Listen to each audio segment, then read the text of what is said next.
On philosophical laziness.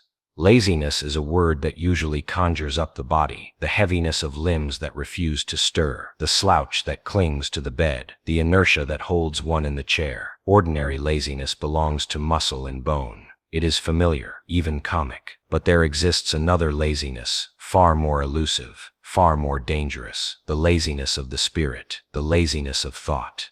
This laziness does not always look like laziness. On the contrary, it often wears the mask of industry. It speaks fluently, cites widely, constructs systems, posts incessantly, comments endlessly. It writes books, fills journals, teaches courses, and yet beneath all this activity, it refuses the one thing philosophy demands: exposure to reality. Philosophical laziness is the refusal of difficulty, the evasion of the wound of truth. If we are to think at all, we must confront this shadow. For laziness haunts philosophy as a constant temptation. It whispers, "Do not trouble yourself. It has already been thought. Rest in what is certain. Distract yourself with chatter. Sink into despair. Nothing matters."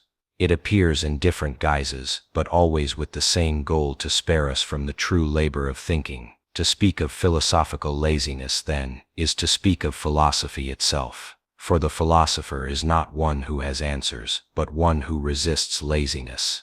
The philosopher is the one who remains awake. Ether. 1.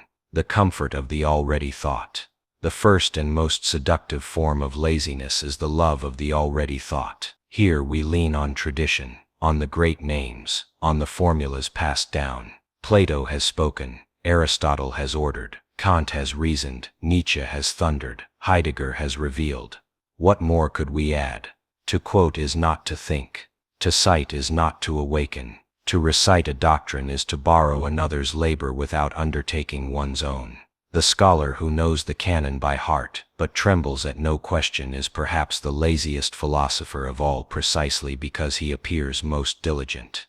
Socrates understood this. He refused to let his interlocutors hide behind authorities. He stripped them of borrowed words, leaving them naked before their own ignorance. That is why they hated him. For laziness does not merely prefer ease, it fears exposure. To resist laziness, here is to begin again, to ask as though nothing had yet been settled, to allow the old words to become alive, not relics. Philosophy requires perpetual beginning. Laziness detests beginnings. 2. The seduction of abstraction. The second form is subtler, abstraction. Abstraction is necessary to thought, but it can become an escape. It is easier to juggle categories than to confront reality. Easier to speak of man than to meet the stranger. Easier to discourse on justice than to bend to help the fallen. In abstraction, one builds castles in the air, gleaming but untouchable. Here laziness does not forbid thinking. It encourages a kind of thinking that never risks contact with life. It urges us upward into the thin air where nothing resists. It makes philosophy into theater. Elegant concepts on a stage, safely removed from the cries of the street. The antidote is not to abandon abstraction, but to let abstraction return to the ground, to let concepts be broken open by reality. Without this, abstraction is laziness disguised as rigor. 3. The violence of certainty. A third form is certainty. Certainty is comforting, like a fortress. Within its walls one feels secure, untouched by doubt. But philosophy does not live in fortresses. It lives on the open road, in vulnerability. To think is to allow oneself to be unsettled, to risk being wounded by questions. Laziness loves certainty, because certainty allows rest. Why trouble yourself? You already know. Guard your beliefs, repeat them, defend them, and so the mind lies down, untroubled, asleep in its dogmas. But certainty is not philosophy. Certainty breeds dogmatism, and dogmatism breeds violence. Philosophy begins precisely where certainty ends, where Socrates says, "I know that I do not know." Laziness cannot endure such exposure. It fortifies itself against philosophy itself. 4. The laziness of despair. Still another mask of laziness is despair. Here the soul shrugs. Why bother? Nothing can be known. Nothing matters. This voice pretends to sophistication, but it is only fatigue. It spares one the burden of engagement, the responsibility of hope. Cynicism is easier than wonder. Nihilism is easier than faithfulness. But philosophy begins not in despair, but in wonder. Wonder is astonishment that there is anything at all. Wonder is refusal to say nothing matters. Laziness extinguishes wonder before it can ignite. To wonder is harder than to despair. Wonder demands patience, attentiveness, vulnerability. Despair is quick, easy, lazy. 5. Laziness in the age of distraction. If laziness has always haunted thought, it does so today with unprecedented force. For our culture has built laziness a palace, the glowing screen, the endless scroll, the chatter of notifications. Never has it been so easy to avoid silence, so easy to drown out the murmur of the question. Ordinary laziness once meant sleep. Now it means endless busyness. We are perpetually active, perpetually distracted, and therefore perpetually unthinking. Laziness today does not keep us in bed. It keeps us scrolling. The daemon of laziness has become algorithmic. It feeds us novelty, fills every pause, spares us from boredom, and yet without boredom, there is no philosophy. Without silence, there is no wonder. To resist laziness today is to carve out silence, to endure the hunger for distraction, to create space where thought can breathe. Lesson 6. The myth of laziness. It helps to see laziness as a figure, a daemon, a shadow that trails every act of thought. Sometimes it sings a lullaby. It has already been said. Sometimes it leads us into the theater of abstractions. Sometimes it walls us into certainty. Sometimes it wraps us in despair. Sometimes it distracts us with spectacle. Always it whispers the same refrain. Do not trouble yourself. This daemon is gentle. It does not shout. It does not strike. It lulls. It flatters. It soothes. It tells us we are already wise, already busy, already secure. And in this way it steals from us the one thing philosophy requires, the courage to begin again.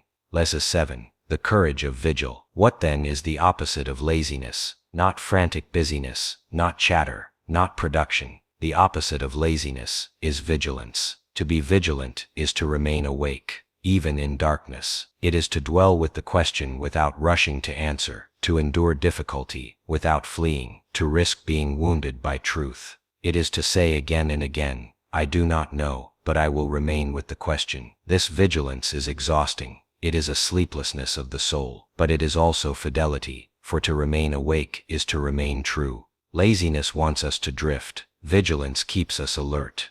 Lesson 8. The gift beyond laziness. Why resist laziness at all? Because beyond it lies joy. Laziness promises comfort but delivers dullness. The soul that avoids difficulty becomes heavy, gray, lifeless. The soul that embraces difficulty, though wounded, becomes alive. To wrestle with truth, even without victory, is to taste reality. To wonder, even without answer, is to live more fully. Difficulty is not the enemy of joy, but its condition. The mountain is steep, but from its summit the world opens.